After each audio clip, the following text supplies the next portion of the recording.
Grabe tol, maulan. Ako po, sobra, Kuya Bobby. Magandang araw po. So siguro kahit din sa Lagos yun, ganito rin. Ganito rin po. Mula umaga pagkagising ko, ganito na eh. Talagang buhos po yun. Tapos medyo uminit, tapos umulan. Oo. Pero tuloy pa rin. Tuloy pa rin ang ano. Oo, tuloy pa rin ang show, tuloy ang paglingap, mission. So sa ngayon, nandito kami sa isang malaking hardware. Bumili si Kalingap rin na materials. Para kay Super Mac. Yan. Pabahay ito tol. Super Mac, congratulations sa panood ko yung vlogs. Yan. Deserve mo talaga yan. Lahat naman kayo ng mga kapintero lubusan na talagang sobrang sipag at sobrang bibilis po.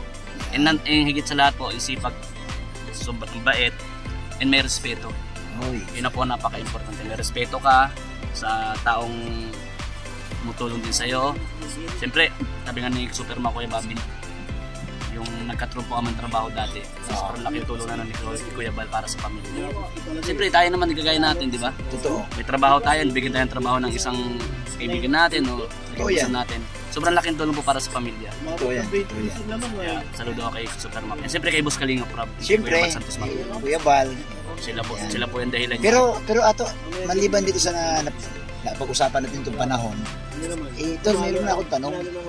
Na ano kasi ako doon sa, yung bang pagrampa ni Beyonce doon sa basketball court. Yun na nga, Kuya Bobby, yung pagrampa po ni Ate Beyonce doon po sa court. Na-delete ko po yung mga video ko.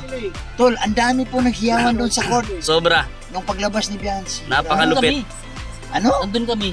Nakalapiga kami doon sa ano, Paano ka napunta sa basketball court? Nag-ano ako, nag-try out kami ni Ato, tapos biglang pumasok si Beyonce. Anong nakikita mo doon? Ano, si Beyonce, naka-green. Kaya nga, anong reaksyon ng mga tao? Tapos yung mga nag-rampa.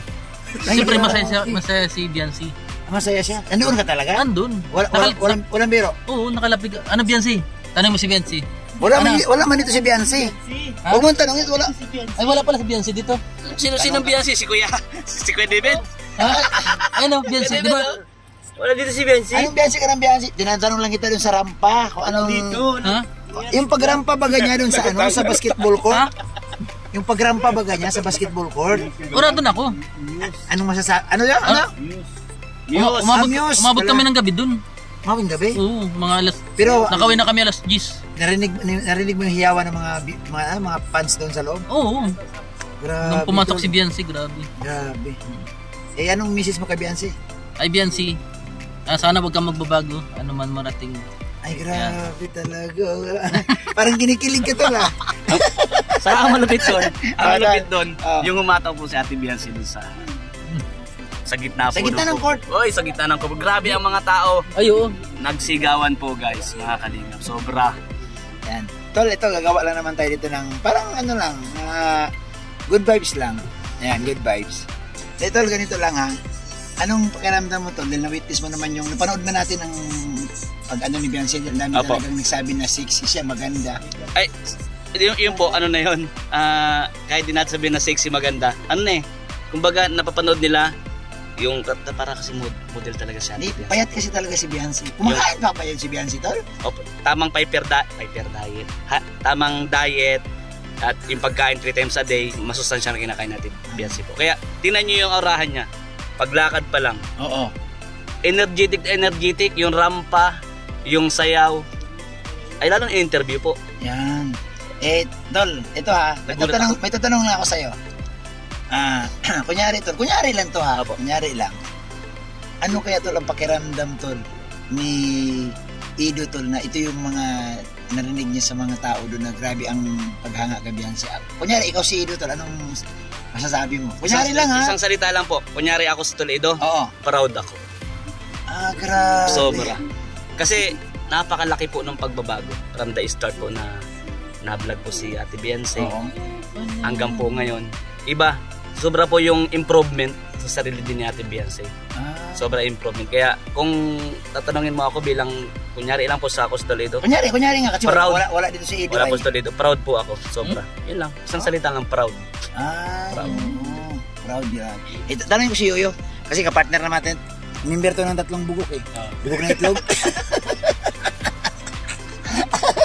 Sa matingin. Tol, anong masasabi mo tol pag kunyari? Example lang. Ikaw si Ido.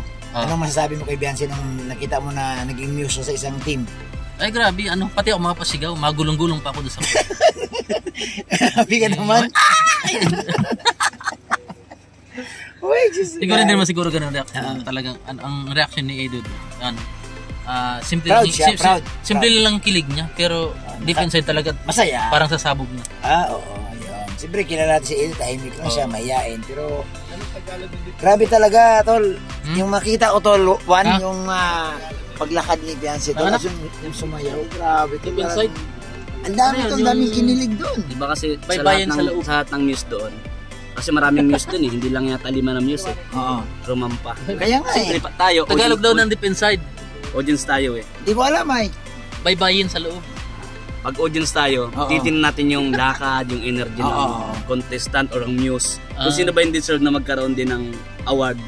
Kasi may award din after ng awarding ng basketball, meron din yung mga muse kasama. Ay, totoo. So tinitingnan natin yung qualification nila, yung height, yung lakad, energy. Siyempre yung ganda, yung aura, yung beauty, yung talagang Pilipina beauty. Alam mo tol, pwede nga ito maging modelo si Beyonce sa mga beauty skin. Pwede po. Kasi yung katawan niya talaga alagang-alaga niya, no? Alaga. Naku. Pero tol, maniwala ka ba na yung ganitong ganda ni Beyonce, tol, marami magkakagusto niyan? Marami pero Wala na. Oo. Ayun. Proud na eh. Proud na sa Toledo. Siyempre tol, tanungin din natin tol. Tanungin ko si Kuya David. Si Kuya David. Kasi nandito si Kuya David. Kuya David, ano pala reaction mo doon nakita mo yung naging news si Beyonce? Yung bang naglakad sa court na ang daming nagsisigawan? Andun din kami. Ha? Andun kami. Anong naramdaman mo bro? Na sigaw ng nakaka-proud syempre. Nakikita mo yung parang mga kapatid na natin yun. Oo. So, sobrang nakaka-proud kasi alam naman natin napakamahiyain na ni Beyonce. Kaya talagang parang hindi siya naging mahiyain dun. Oo. At saka parang lagi niya nung iniisip si Edo. Grabe. Ay grabe. Kaya naman siguro inspired din si Beyonce maglakad dahil kay Edo. I-message mo na lang bro kay Beyonce. Beyonce,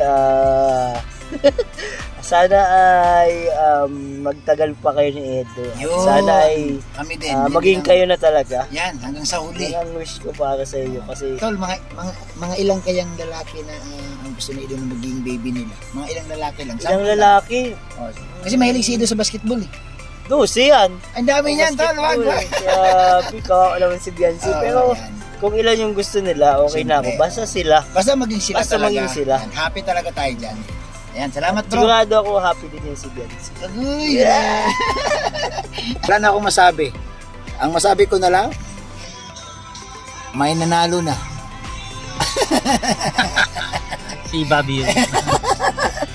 Ang masasabi ko na lang, Panalo na po. Ang masasabi na natin diyan, Kuya Bobby ay yung game over na ba? Game over na. Game over na. Sarado na. Sorry na lang yung mga sabi mo marami magkagawa. Sorry. Close na eh. Close na. Inarangan na ni Ato ng malaking pintuan. At sana hanggang dulo sila. Yan. Pareho kayo ng wish ni Kuya David Pareho kayo ng wish ni Kuya David. Kasi tayo, proud tayo, lalo na kay Toledo. Napakabait ng tao niya. Sabi ko sa'yo, from the start ko yan, napanood ko sila. Iting ko ulit. Na nagbabike pa lang sa Toledo. Oo. Magkasama sila nila Kuya David. Yung, di ba, yung mga original K-Boys. Oo. Sabi ko nga, makasama kaya ako sa kanila. Nangarap ka din. Nangarap ko ako na makasama ko sila. Sila Tol David, sila Tol Ian. Sabi ko, sila, natmanood ko pa dumating si Kalingap Dan. Sabi ko, may isa pang pogi. Uy. Ito pambira. Pero yung dream mo, naging totoo eh. Katotoo po. Kaya thanks kay Salamat. Lord. Siyempre kay Kuya Bal din. Siyempre. Kuya Bal Santos Mato. Baka kasi nag-start, di ba, alam mo naman. Nagpa-promote ako ng channel sa'yo. Pagdating ko ng Lighthouse. Oo. Ano Pero tayo? What boys? Hindi ko talaga akalain na umabot ka sa ganito kasi nung dumating ka wala kang revenue, channel mo hindi wala po talaga. monetize. Tapos nagtiyaga ka talaga eh. Ganoon lang po yun. Kung sabi nga kung may yung determination mo na sa pangarap mo rin, siyempre kahit diba makakatulong din tayo kahit paano po. And siyempre yung pakikisama sa tao ang maging totoo. Yan. Ay grabe. So salamat po. Yan, abangan niyo. Suportahan nyo rin po ang upload ni Kalinga Prab. Siyempre, kay Kuya Bal, kay Ate Edna, K-Boys, Yan, dalawin ninyo si Kalampito, si Kuya David, si Pure Health. Yan, dalawin nyo po. No? Comment kayo dyan sa baba kung ano po yung opinion ninyo. Grabe talaga, ang dami pong nakapansin na naging sexy si Biancy ngayon. Naging ano na siya, naging maingat na siya sa sarili niya. Which is maganda naman dahil kailangan alagaan talaga ang sarili. At salamat din sa mga sponsor ng EDC. Salamat sa inyong lahat, sa inyong pagmamahal. No? Walang sawang pagtulong. Yan. At kanina lang nakita ko yung ano to, yung may binigay si Dr. Love para kay Biancy. Nakita natin yan. Salamat po kay Shirley Yudi. Paalam. Sa muli.